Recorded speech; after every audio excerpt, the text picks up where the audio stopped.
Hello and welcome. My name is Dr. Raj Persaud. I'm a consultant doctor and psychiatrist, and I'm based in private practice in Harley Street, London. And I'm delighted to be joined today by Peter Cook. Peter, welcome to the program. And you've got one of the most exciting backgrounds of any people we've interviewed on the show. Lots of guitars lying around, which gives us a big clue that you have something to do with music. So tell us a bit about yourself and about your connection between music and psychology, because you're very interested in that connection. Tell us a bit about yourself. Okay. Well, when I was 5, I wanted to be in the Beatles. All jobs had gone. By the time I was 18, I wanted to be a chemist working in pharmaceuticals. That's what I did for a long time. And for the last 28 years, I've been a business consultant. I do two things. I do business and organisation consulting for companies that have lost the power of reason or have something that keeps them awake at night. And the bit we're probably going to talk about, I've written 14 books on business. Some of them use music as a parallel insight to MBA type thinking. And so I found that people like me to read the books out for an hour or so, illustrated with music. So that's what I do. Tell us a bit about your connection with music, because clearly you're a talented musician as well. Well, I wasn't talented when I was 5, hence the Beatles story. But by the time I was 18, I started being in bands, as people do. But I wasn't that great. I've gotten a lot better. I'm, according to others, a very talented guitar player. I play all sorts of music. I love all forms of music, from classical through to jazz, through to rock and punk and everything, really. I think music, it doesn't, the boundaries that marketeers put up aren't really are artificial ones. And I've performed with one or two people in my time that are of note. Ozzy Osbourne's guitarist, Bernie Tormé, and Meatloaf's singing partner, Patti Russo, who, for another time, it seems that Meatloaf sacked her on a text, which is the modern HR way. Right. So we were talking before we came onto the program and started recording this a few days ago. You said you were very influenced by Deep Purple. Tell us a bit about that. You quite like them, don't you? Oh, I started out with T-Rex and Deep Purple about 1972, trying to play the guitar. I'd been playing since I was 5, but I'd been trying to play the theme from The Third Man for about 10 years. And like a lot of things, with thousands of hours of practice, eventually a few things slot into place. So I started getting good in my teenage years. And I really loved the band Deep Purple because they are a great example. I talk to businesses about this, of free improvisation within the context of a structure. But at that time, I used to try and play the guitar solo to Highway Star, which is an iconic piece of work. And I was up the top of the stairs with a tiny little amplifier, 10 watts. And I couldn't play the notes, of course. So I was emulating Ritchie Blackmore, trying to make it sound louder by smashing the guitar into the amp. And then my mother would call and said, "Your fish fingers are ready." And you always have to answer your mother when they call you down for fish fingers. So that was but I spent a lot of time trying to learn that. And actually, the big lesson for any takeaway for anyone doing anything in life or business is try and learn from people who are at the top of their game, because these people were very good players, actually, even if you didn't like the genre of music. These are exceptional players, and I've always done that, whatever I've done, whether it be business or music. Learn from the best. So I want to talk a bit about that, because it's an interesting idea, but let's talk a bit about the psychology of music a bit, because music, particularly pop music, has been referred to as the poor man's psychotherapy. And I'm a strong believer in that when you're feeling low, playing a particular piece of music can kind of cheer you up or stop you from feeling suicidal. Interestingly, for all the big advances psychologists like to believe they've made, in psychology experiments, when they do a thing called mood induction, like they're trying to make people a bit happy and then see if happy people behave differently to depressed people, that mood induction procedure where they impact people's mood quickly and reliably is always music. They always say we played a bit of uplifting music, measured people's mood, people were more cheerful, and then we did the experiment. They never say we did a bit of cognitive behavioral therapy. They never say we did a bit of Freudian psychoanalysis. So they never say we did a bit of psychology. So psychologists themselves don't believe in psychology as a powerful way of moving people. They believe in music. So what are your thoughts about that, about the power of music to influence people's emotions? Well, I think people will use music in two ways if we're being very, very crude about it. They either use it to maintain a mood, be it high or low. So if you're depressed, you may well end up playing lots of music that keeps you in that state. Not very useful, I agree, but nonetheless, that does happen. Or you use music to induct yourself away from a particular. And DJs understand this really well because there are certain things that do work. There can be no playlist for being not depressed or up or motivated, because the playlist is the individual's playlist. But nonetheless, certain things are important without going into deep music theory. Songs that are written in major scales tend to give you an up feeling, unless like Morrissey, they put depressing lyrics across them. So when we look at music, we're not just looking at the notes here. Sometimes there are lyrics involved as well, so that can interfere with the greatest upbeat song. Major chords do work. Speed also works. Faster music tends to be inductive, which is why they use it in fitness classes, and you tend to you don't work out to Leonard Cohen. or I've never met anyone that has yet. Right, yeah. Or they would not be very fit looking because they'd just give up working out to Leonard Cohen, I think. But do you think, given that music reliably improves people's mood, there has been a thing called music therapy. The trouble is music is reliable at temporarily changing your mood, but people tend to place too much store in the idea that music could treat prolonged low mood or a psychological problem. Yet people do turn to music a lot, particularly at times of crisis. I do have a few pieces of go-to music to shake me out of a state. I admit that. Yeah. And they are, they're my own choices.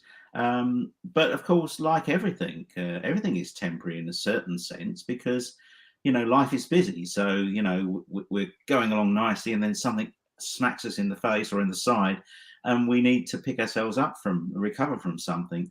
So I've not met yet the single, one pill cure, whether it be a pill or another remedy. So I think the thing about music, there's lots of it, and we can choose, playlists to change our moods if we want to. I don't think I'm really answering your question very well right now, but go on. Well, people turn to music, and people like to follow a rock star. We went to several major concerts over the summer, like the Rolling Stones, and there's a sense in which musicians who are as successful as the Rolling Stones are projecting more than just playing a nice piece of music. And this kind of began, I think, with the Beatles. You know more about this than I do, which is that music became show business, but also became like a lifestyle choice, right? I mean, Sympathy with the Devil, the Rolling Stones single, these are bad boys. We go around being bad people. And it's not just a song on stage. It's a lifestyle. It's the swagger, and the fans want to copy that, right? They want to be like that. And in the film School of Rock, the notion that a great rock concert can change the world. So I think Jack Black might have been a liar, but anyway.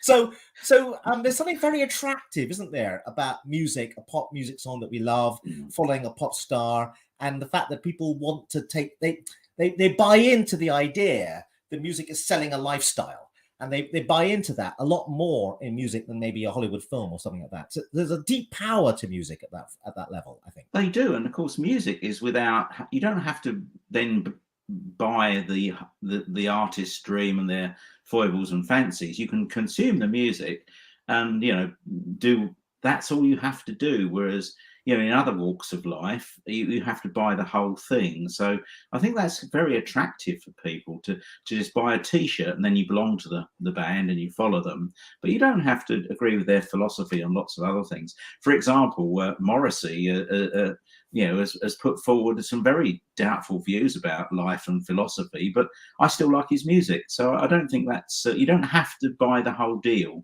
and I think that's why music is so attractive.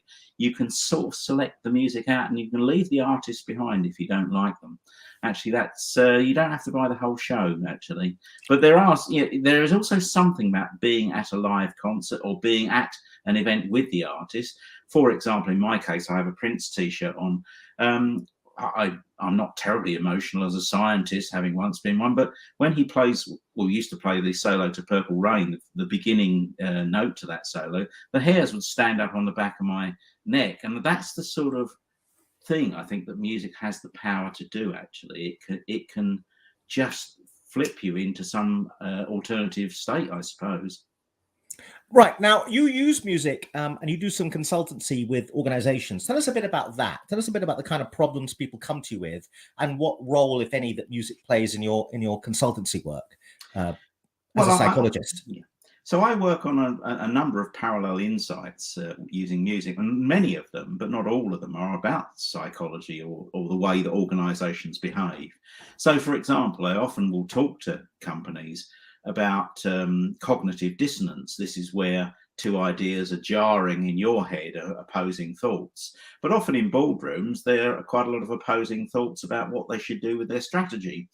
And cognitive dissonance is in a boardroom. It's like someone says, I think we should do X, and the boss thinks, no, we should do Y. And then if it's a really bad boardroom, they think very badly of the person that said we should do X. And in the toilet, usually they go and say that person is a bad person, or even worse words can be used. And that costs companies billions of dollars. Cognitive dissonance is funny, but expensive. In music, the beginning of Paint It Black has two dissonant notes, which means they're too close together harmonically, and they jar and they sort of go in our ear. There's a dissonant note before the drums roll, and there's lots of examples. Heavy metal uses it a lot. Of course, Beethoven was the master of dissonance with his 6 intervals and other things, and lots of composers have exploited the physics, not necessarily knowing that these notes they're not harmonic like when we listen to Mozart and classic FM. They're often harmonic notes, but when these notes jar together, you make millions of pounds out of that. So the important lesson, sometimes I'll spend some time and I usually demonstrate to people, what I mean about music. But of course, cognitive dissonance costs companies billions of pounds, and musical dissonance turns you into Madonna or Meatloaf or Motorhead or something. And so we must learn to listen to ideas that actually don't accord with our prevailing mindset about what business success is. And great businesses such as Virgin and Unilever do manage to do that better than some other businesses. And I think that's the transferable thing, is try to listen to weird ideas for a bit longer rather than just discounting all of them into the dustbin. Lots of ideas are weird and they need to go in the dustbin, but nonetheless, we need to listen better. So yes, I mean, a musician like Paint It Black, one of my favorite songs. And by the way, I think we should have a debate as well as to what is that song actually about. Because the other great thing about lyrics, particularly, and I think there was more poetry in lyrics in the 60s. I know I'm sounding like a grumpy old man now compared to lyrics today. Was there was a beauty to the ambiguity of great pop songs, because you're not entirely sure, and you can debate for hours what actually is the song about.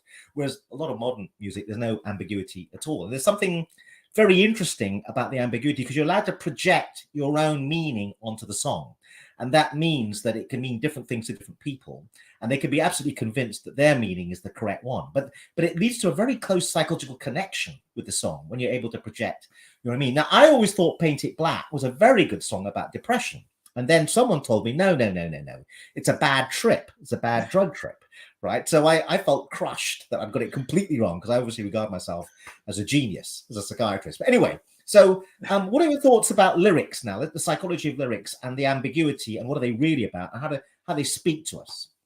And what is Paint It Black really about? You tell me. It's about painting and decorating, clearly. That's what it's about. It's an argument between two painters. I see the red door and I want it painted black. I mean, how much clearer could it be? Sorry. Yes. Now you put it that way, it's obvious. Lyrics are there's a gradation, of course, a continuum between about lyrics, because some lyrics are meaningful or intended to be so, but we often don't know the writer's intention. And I often tell people that I leverage people's core competencies through the application of distinctive management competencies. And then I point out that there's never been a pop song long enough to fit those words into the chorus. So necessarily all music tends to reduce the art form of lyrical expression down to 3 or 5 words. And even politicians have exploited these nominalizations in language just to get a catchphrase that people believe they understand, but it can almost mean anything to anyone. David Bowie, on the meaningless side of the scale, David Bowie was known to cut up newspapers and just string the words together. So in fact, people try to imbue the meaning into what the artist had thought. And in fact, he just chopped up the words. So there is a randomization is a great creativity technique, but it doesn't necessarily lead to, great lyrics in the style of, Bob Dylan or the Beatles. But the interpretation of lyrics it goes back to what you said earlier. People want to be part of the Beatles or the Rolling Stone, and they want to imbue what they think Painted Black actually means. And the Rolling Stones probably don't care. So this is the problem, really. But so if we go to that David Bowie, there's one song he goes, "I'm an alligator. I'm a mama papa calling for you," or something or other. I don't know what that means. I don't think David Bowie. I can't ask him now, but So there is a meaning to meaningless scale, and I think I'm going to forgive musicians for they've only got 8 seconds to fit the words into the chorus, or 15 seconds. So you can't do a PhD thesis in that time. But people believe that they mean things that they possibly don't. They are a mystery, actually. But that's part of the charm of them. I know David Bowie may have cut up a lot of words randomly and stuck them together, but actually that doesn't mean there is a power to the fact that although it was a random allocation of words, it makes it even more powerful, in my view, that it's even more likely when things make no sense that you work very hard, you do cognitive work as a listener to try and make some meaning from it, right? So there's something quite interesting about that. And I think the idea that you're going to make the listener do a bit of work is quite interesting. And I want to bring that back to everyday conversation. Don McLean, famously, when asked, what does the words for American Pie mean? He said, it means I never have to work again. Because it was such a big hit. Musicians can be flippant as well. I don't believe McLean, actually. I think he's lying.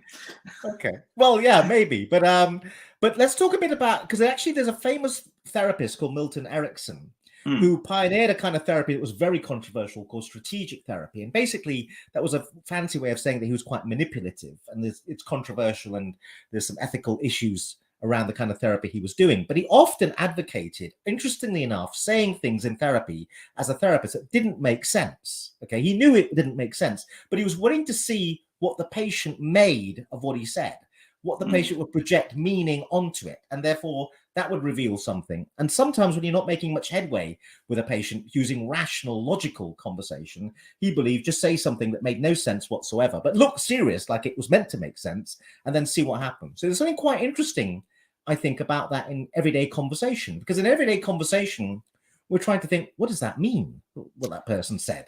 And there's a lot of psychology around that, I think. Well, I think that's another huge avenue that you've opened up for my consulting work there, because I've not ever thought about that, frankly. But of course, it is true that Erickson sort of pioneered the idea of loose language and sort of the Milton model in sort of linguistics, of saying things that are sort of leave lots of empty spaces for the patient, or in this case, the organization, to place their own meaning on. And actually, I think there's a huge parallel there. If I came in and gave some advice to a company and I gave very specific advice and it wasn't right, they would throw me out and reject the advice. But sometimes I use the term being specifically vague. Sometimes, because you're often not availed of knowing the meaning of what the company is trying to do fully, because the briefings you get are often like a pop song. You get 3 minutes. So you're sort of also searching for meaning, and you're really searching for them to adopt, almost like a patient, say, well, I don't care what you said, well, what I got is this. And I think in that field of Erickson, the meaning of communication is the response you get. So in fact, many times it matters not what the intervention is. There is skill in the intervention, clearly, but what matters is if the patient finds utility in it. And I think that's just as relevant to organisation consulting and facilitating groups of confused people, which is like a top team or what have you. I think there's great advantage in being specifically vague at times. There are times, I remember John Harvey Jones said, so I decided I ought to wear a dark suit and go in and say important things to companies. But he was cleverer than that. He used to ask lots of very open questions to get people to see something new. And I think that's, if we're involved in inductive change, be it individual or organizational, we've usually been asked to do that because the patient or the organization wants to or needs to make some change happen. And the therapist or the consultant that comes in and said, do this, and they've got it completely wrong. The company goes off over the cliff. It's the wrong direction. And we know the rest of the story. So I think there is real value in transferring some ideas from music in terms of the looseness of language. However, I wouldn't ever go into a company and borrow Madonna and say erotica, because I don't know what they wouldn't know what that means, and I wouldn't either. So some titles of songs are just too short.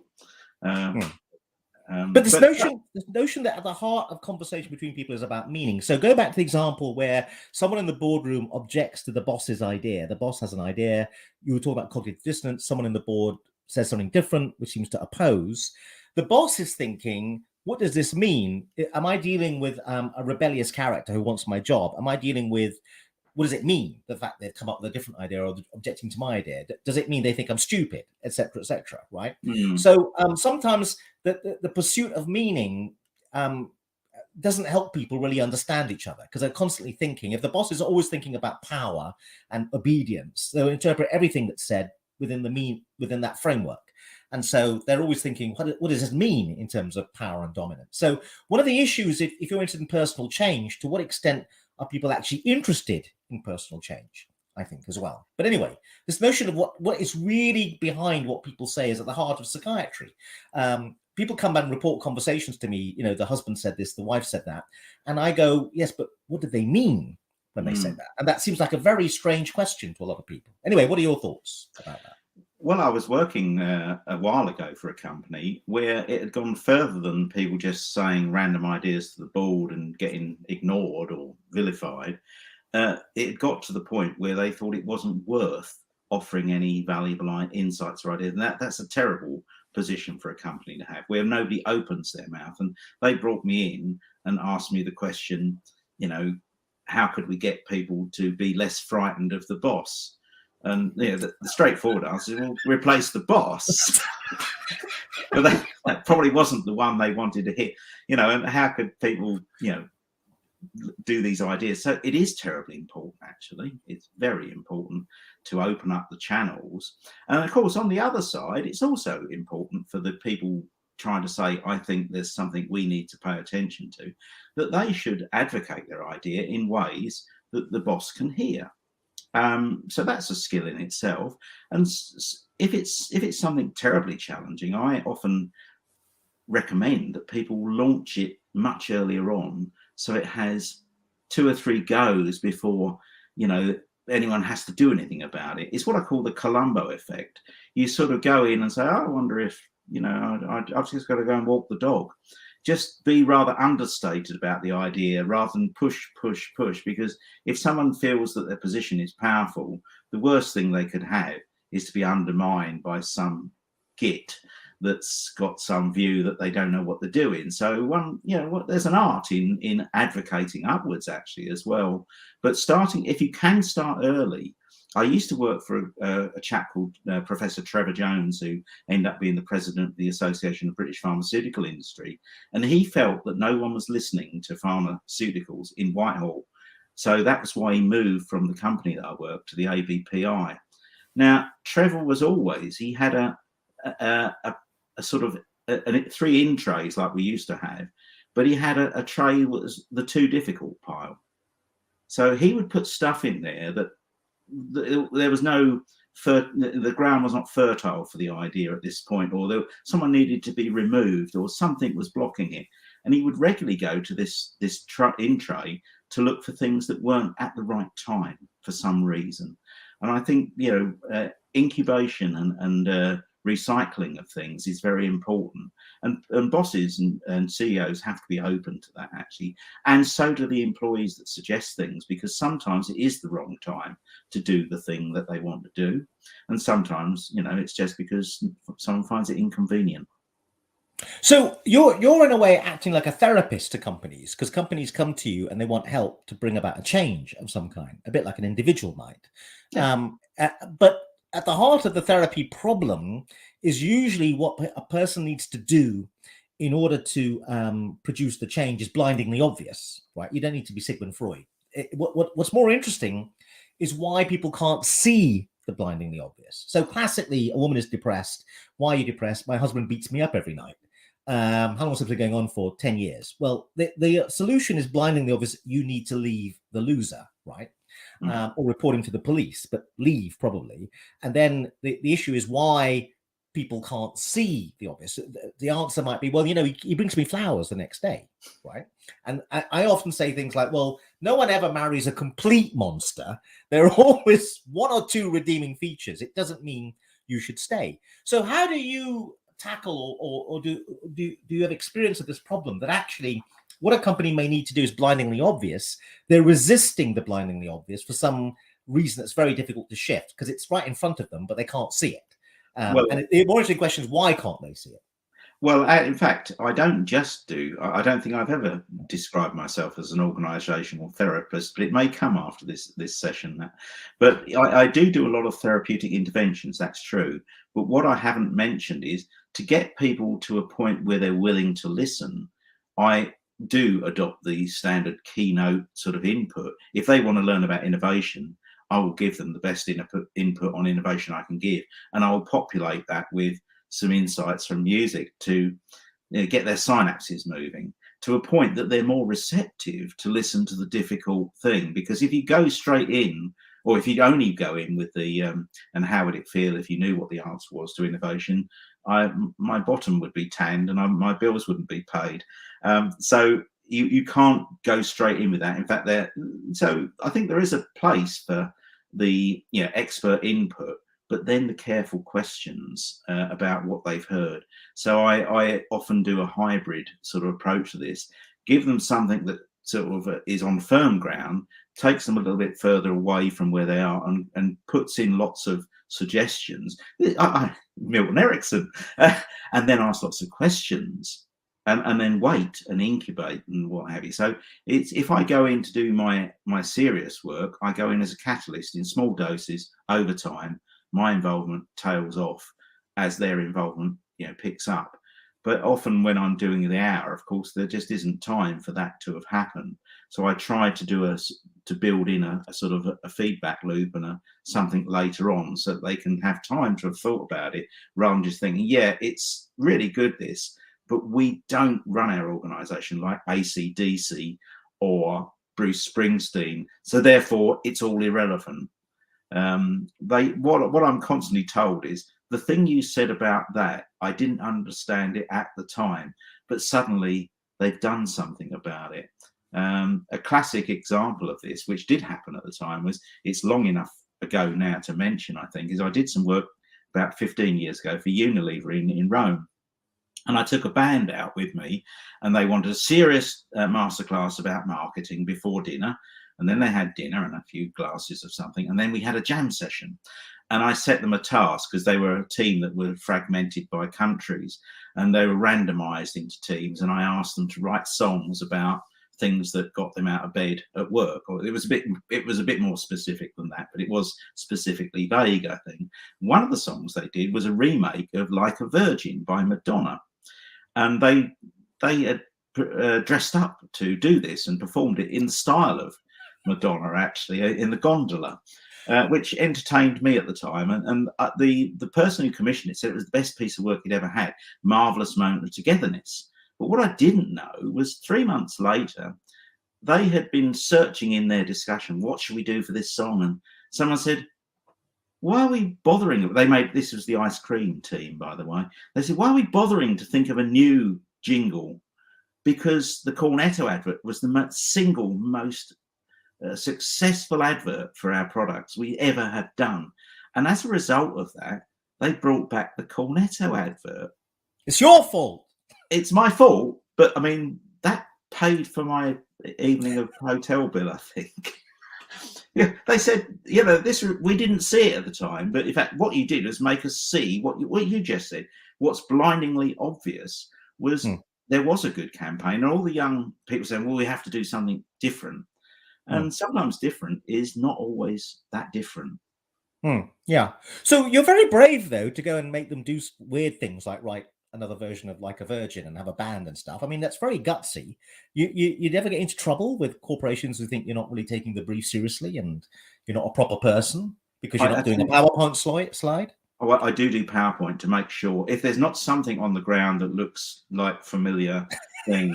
If I walked in and go, let's rock, you see, I'd be thrown out. So, I've taught MBAs for years. I know the stuff. And I make sure, like a sort of Andy Warhol split screen, that on one side, there is the familiar. On the other side, there is the provocation. So from music usually, or not necessarily music. But I tend to avoid the companies that won't have a happy time with me as I get older. So I think in about 28 years, I had one or two things that I wished I hadn't done. One in a local council that said they wanted to be interesting, but I found they didn't. And it was, in fact, the chief executive that wanted to be interesting, and the workers didn't.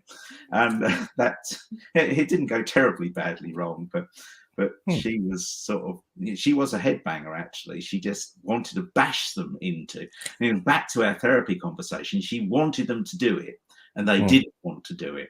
And it became patently obvious during the afternoon that I spent with them that was the case. So let's talk a bit about the other thing that's very interesting about music and pop music lyrics is the reason they're popular is they evoke emotion. Going back to the point that they're the poor man's psychotherapy, and it's a big mistake because a lot of pop music is about romance, for example. It's about relationships. And it's a big mistake, and adolescents do this before they know any better. Well, certainly people did in the 60s and 70s, to assume that the pop music lyric about love has wisdom in it, and you should follow the advice. So classically, all pop music lyrics about love say things like, you should just tell her how you feel. This is really bad advice quite a lot of the time when the girl doesn't even know who the hell you are, or vice versa. And I think in Hey Jude, it says something like, just tell her how you feel, or something like that. There's a lyric a bit like that. These lyrics are emotive and they feel good. It feels like the right thing to do, right? As opposed to the more sensible lyric would be think very hard and, try to wheedle your way into her affection. Just tell her how you feel. But that's not going to go well. So what about this notion that at the heart of many problems, I don't know if it's in companies, but at the people level, is emotion. Emotion is driving them forward. Emotion is how they're thinking about things. And actually, they need to understand just because something feels like it's the right thing to do doesn't mean it is the right thing to do. I mean, pop music is used in adverts to sell beer, motor cars, whatever, for no accidental reason. It makes you emotive about the product, right? The advert isn't going to tell you whether the BMW has great gas mileage. They got this thumping rock thing in the background, and you think, I've got to have that car, because it's created an emotional state of desire. So one of the problems in the modern world is the dominance of emotion and emotional thinking. Politicians come on now to pop music, and the musician who wrote the song is irritated that the former prime minister came onto that particular track. Move on up, I think it was. So the notion that emotion and we're manipulated by emotion, politicians making emotive statements and so on, is at the heart of the modern problem in a way. And we need to be actually less emotional and more thoughtful. But what are your thoughts about that? We're always moved by emotion. That's true. I liked, although it's a bad approximation, the idea of a left and right brain is a helpful guide to thinking about business decisions. That yes, you should have a dream, and you should cross-check the dream with some data to make sure it's not a stupid dream. And if we look at Richard Branson, he appears to be driven on, I just screw it, let's do it, is one of his phrases. But beneath the apex of the Virgin organisation, he also has accountants and all those normal people that say, well, Mr. Branson, this is going to cost you X and we're going to get Y. And, that doesn't occupy a lot of his thought space. But nonetheless, most successful leaders do cross-check or have people that cross-check their work. Because many of the world's greatest failures, both in music and business, are because of just following a dream that actually has no foundation about it. So, I mean, but on the positive side of this, you could correct me if I'm wrong, but I don't believe Paul McCartney's been sued for writing Yesterday by a lot of depressed people.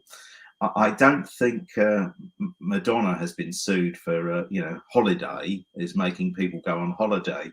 And I don't think Motorhead have been sued for anything. So I think people, they use music like a prescription drug, but without the necessarily any of the side effects, to validate decisions they're probably going to make anyway. So why would we be surprised that sometimes those decisions are wrong? Because they simply are. You're absolutely right. The advice is wrong. Love me do. And most of the 50s, 60s, and to some degree 70s pop music was about relationships between him, her, he, whatever. And the advice is not good enough because it doesn't take any consideration of the independent variable, which is the listener. But I don't think anyone's thought of suing pop stars for their bad romances yet. I mean, the Eurythmics did point this out when they said, "Would I lie to you?" And the answer is usually yes. And even Lady Gaga tried to warn us with Bad Romance, that lots of romances are bad, and don't listen to pop stars is probably what that means. I suspect not. But I think that one of the psychological things that happens when you use music is you induce an emotional state in the audience, which means they may be more receptive as a result to some of the less palatable things that you may have to say. So I think there's something really interesting about that. And again, sorry, it's maybe a terrible example, but Hitler and dictators in general were very good at mood induction. They got the crowd to feel a certain mood, and then they hit them with the persuasive idea, I think. Timing, exactly. If we separate out Hitler's motives, purpose, and what he did from his leadership skill, brilliant at leading, because he got people receptive before he suggested what they should do, and lots of examples outside of sort of politics and war that are exactly the same ideas. And you spotted that I hadn't noticed that when I do my warm-up lectures at companies and I say, well, this is how AC/DC handle this subject, I'm warming them up to be more receptive to listening to difficult things, actually. And I had not really thought at all about that. You're going to actually, I'm going to know what I do now by the time I get to 65. This is going to be great. Now, what about resistance? You must meet resistance in companies when you sort of try to communicate an idea. And how do you handle that? Because again, that's one of the million-dollar questions at the heart of therapy, when people are resisting an intervention or a change. And I also like the fact you use the word intervention, because one of the great weaknesses in therapy is the idea that you're just going to have a conversation. I think an intervention is a much more interesting and powerful idea. And Milton Erickson was a big fan of an intervention. And an intervention was usually an action of some kind. People have to go and perform an action. And we live in a world where people are very resistant to the idea that an action is what's going to work. What they want to feel differently, then they'll go and perform the action. And they don't understand that actually the action will make you feel differently. It's the other way around.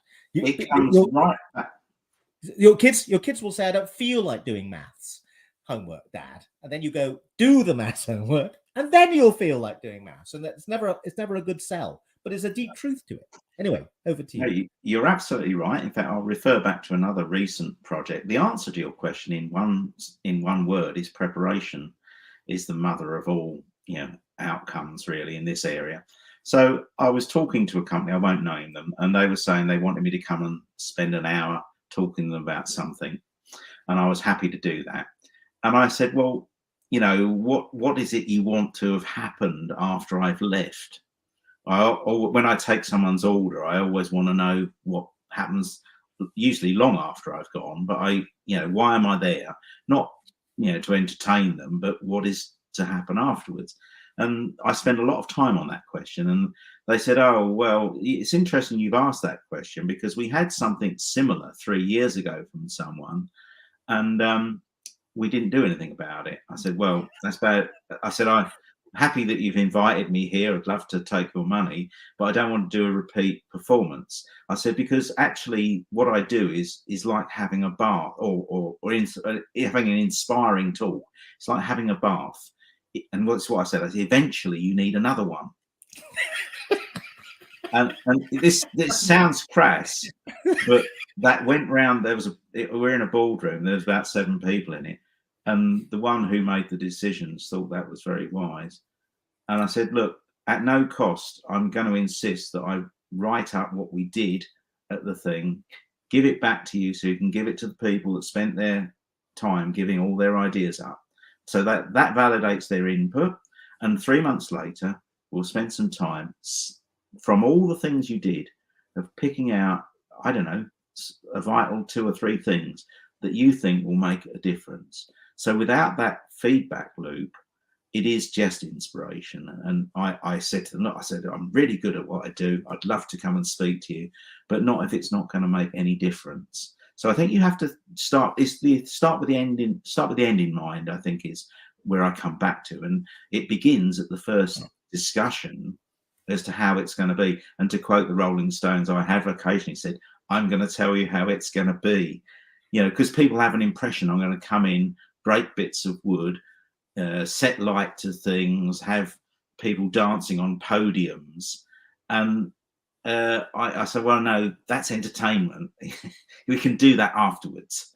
So you have to set it up. I think there must be a parallel universe for a therapist of clarifying what it is the person is in the room for, what it is they really want to achieve, what they don't want to achieve, and what they're unwilling to do. Because resistance, if you don't deal with it at the beginning, it comes back later, is what I've found over 28 years of doing this.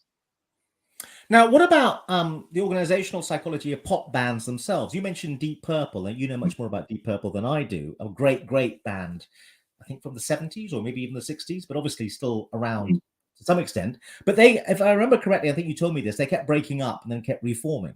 So what can we learn from organizational psychology from pop musicians who don't get on with each other and hate each other's guts, but have to get on with each other?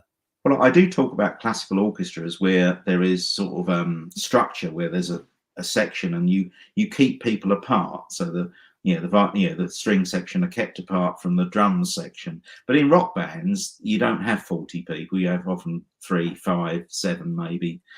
And the whole point is collaboration is much more important if you're going to produce a seamless performance from a small number of people. And most rock bands are, dysfunctional teams.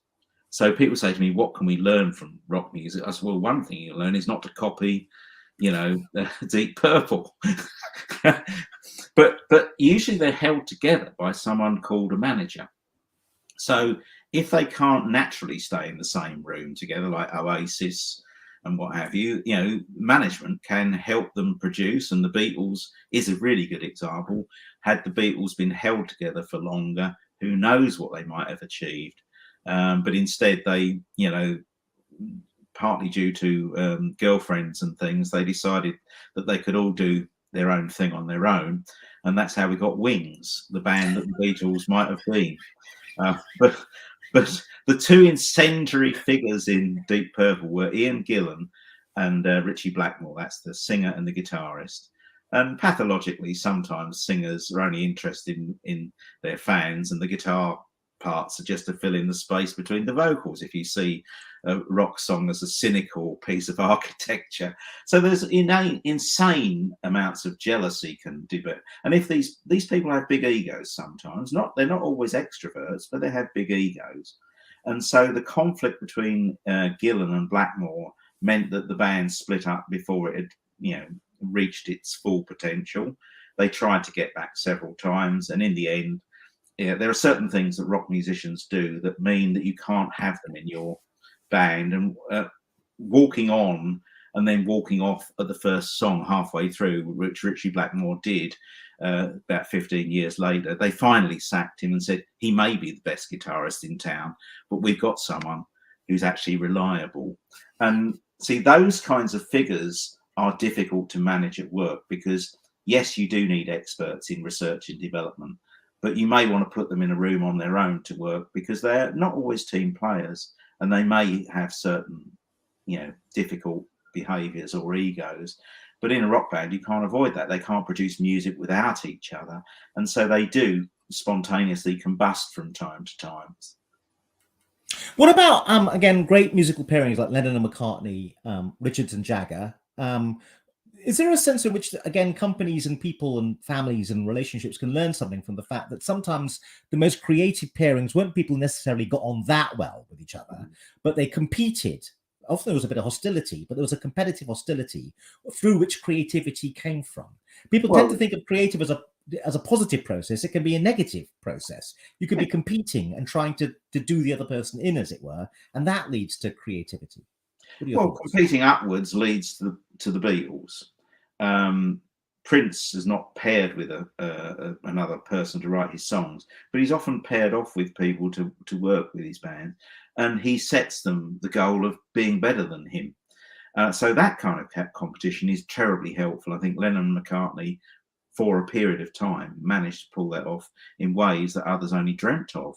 But what is more usual is competing down, and all the behaviours that do happen when people, forget to invite the other person to a meeting because they want to get ahead.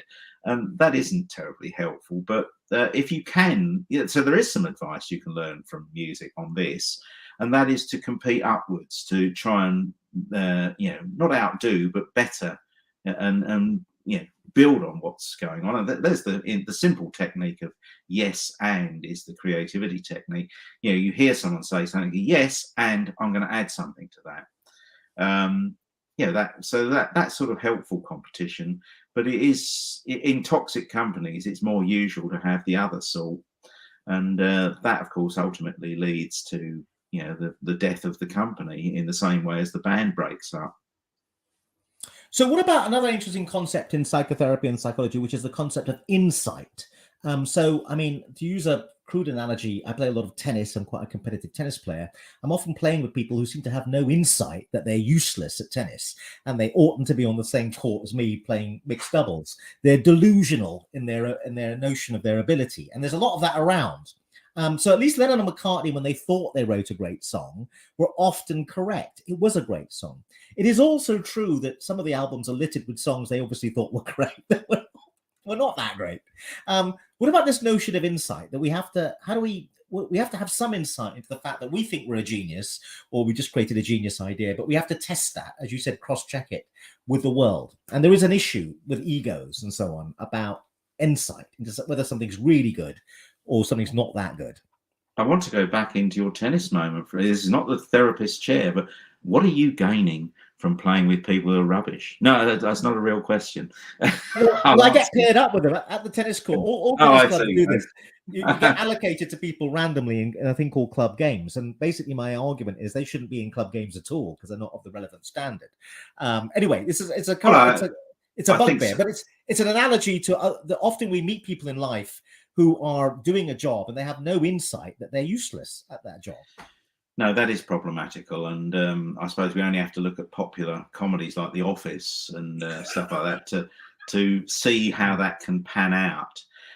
There are people that have no emotional intelligence. Actually, music is another great one of the parallels I often draw is a band can only be really good in a musical sense, a jazz band, for example, if they have innate emotional intelligence, because the drummer can't send a memo to the trumpet player to speed up. They have to do it through hand movements, and when someone taps their head, it means it's time to play the motif, play the head again.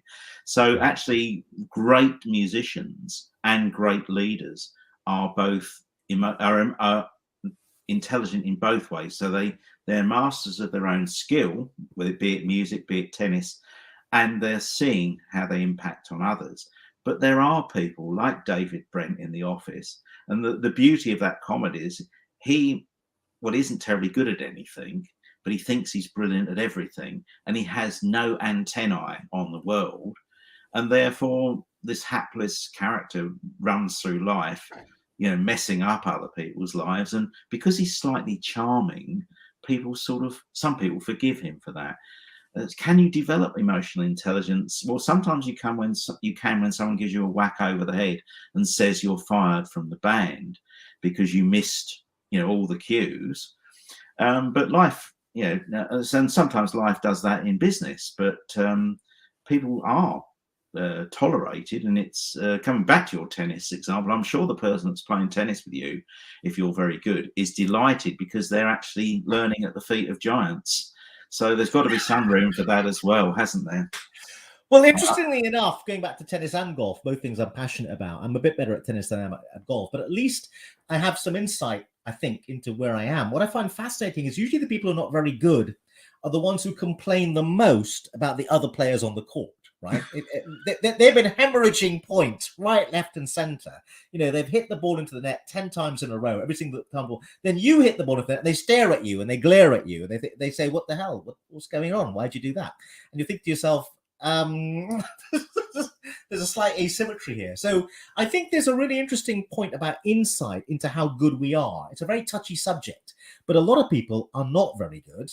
Okay. And a lot of people think they're much better than they really are. People who are genuinely good at something are really interested in negative feedback.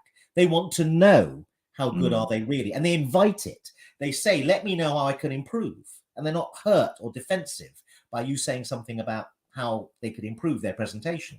But most people don't want to hear anything negative about their process or whatever they're up to. And yet getting feedback from people about how good or bad you really are is crucial to the notion of improvement.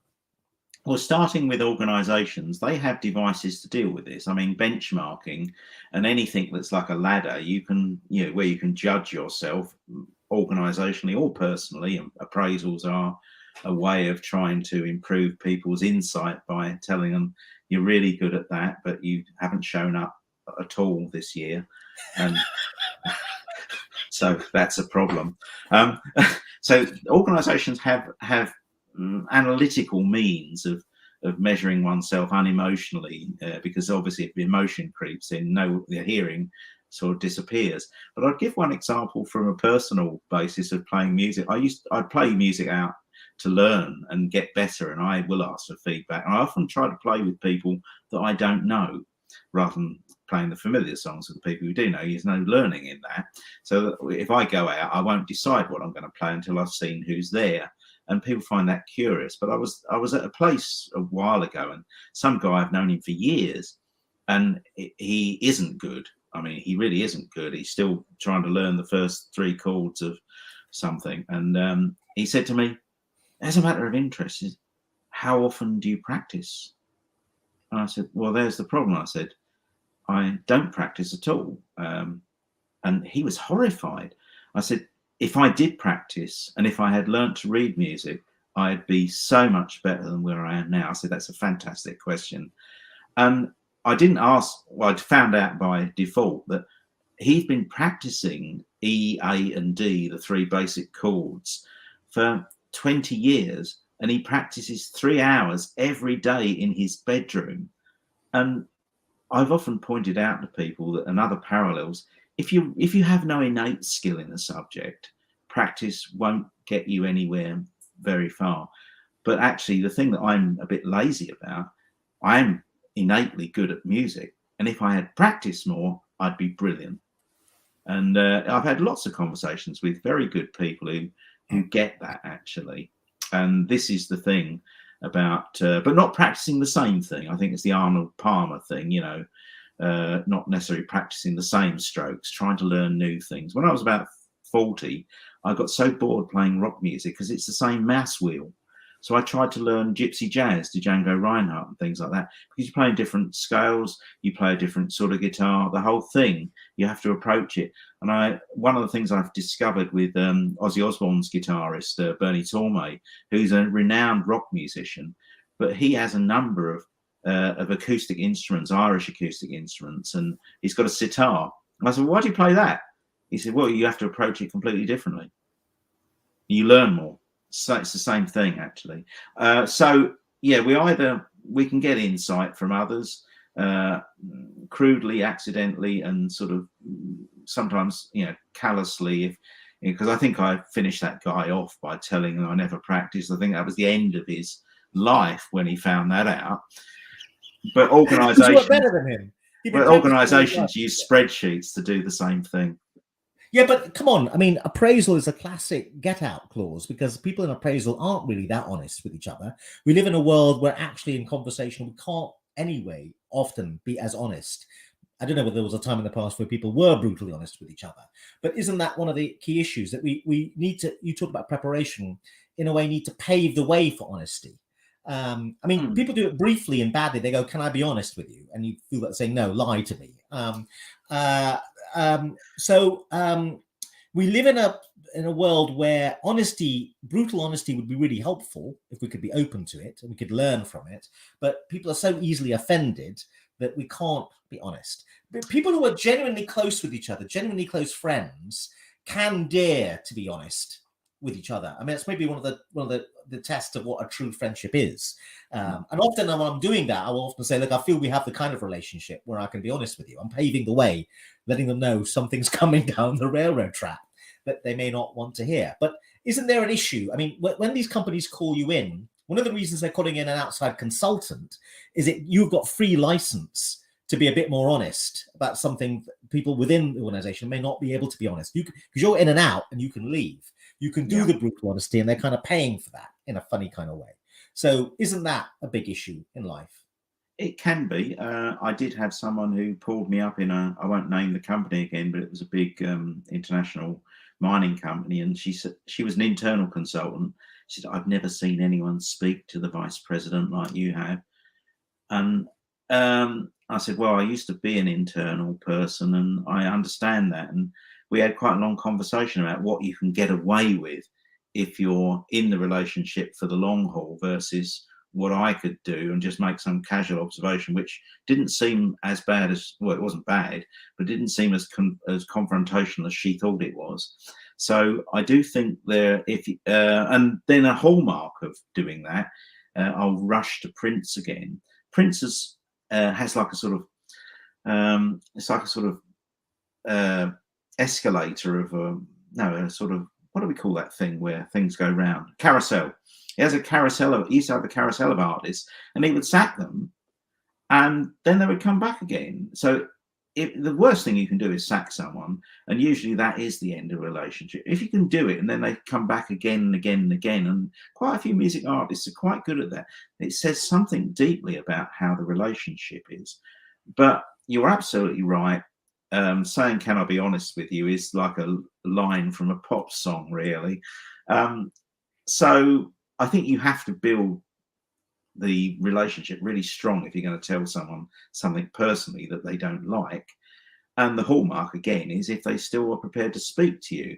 But yeah, there may have to be a standoff for a while. I'm trying to think of an example, but nothing is coming. But I think that's what people pay a therapist for. If they really want good therapy, they finally want a relationship where at least once a week someone is going to give them brutal honesty. But interestingly, again, that's not every therapist. Often people are quite clear when they come to you about whether they really want brutal honesty or not. And that's a tricky one, because often it's a problem. As a therapist, you've got to figure out, does this person want brutal honesty or not, before you tailor what you say to them. I do remember when I left my well-paid philanthropic pharmaceutical company, Wellcome, great company. I learnt so much there. I wouldn't be where I am today without working there, and at the Open University for that matter. But when I left voluntarily, they offered me to see a counsellor 3 times. And I went to see this guy in Wimbledon. He was ever so nice, and we went through my psychometric tests and all the things one does, this sort of analytical stuff. And the 3rd time I went to see him, I was beginning to enjoy going, actually, because I could go to the Tate Gallery afterwards. And he would have got paid more if he'd have kept seeing me as well. And this is important. And he said to me, "Look," he said, "I don't know why you're still here." He said, "You seem to, there's nothing stopping you doing what you want to do in life. You seem to have done everything you wanted to do all the way through your life as a scientist. So why are you still here?" And I walked out from that meeting. I did go to the Tate Gallery, but I was really grumpy walking up to Wimbledon Station. And I was grumpy for quite a long time after that. But he was absolutely right. and that was a turning point for me. So we do need more people that are willing to say, there's an elephant over there, or whatever it is, actually, and it's a rare quality. And if you can do it elegantly, and you don't have to be forgiven, but there may be there was a time for a while where I was a bit angry about it, but it was actually very inductive, and it pushed me to where I needed to be. Yeah, but we're running out of time. We've only got 30 seconds left, so we're going to have to be fast. I'm quite interested. I thought the way he put that was slightly brutal. Why are you still here? Seems slightly aggressive to me. He could have said, sometimes people think they need to stay when they don't need to stay. And I'm just wondering if that's the situation with you. That's a much more gentle way of putting it. A bit more like Ericksonian. It's a bit vague. I think he'd built a lot of relationship before he went in with a sledgehammer. And that's a very good tip to end our consultation with you, Peter Cook. Thank you very much indeed. You have a website. People can find out more information about you from there. But in other words, be nice before you go in with the sledgehammer. I love the advice right at the end. Peter Cook, thank you very much indeed. Thank you.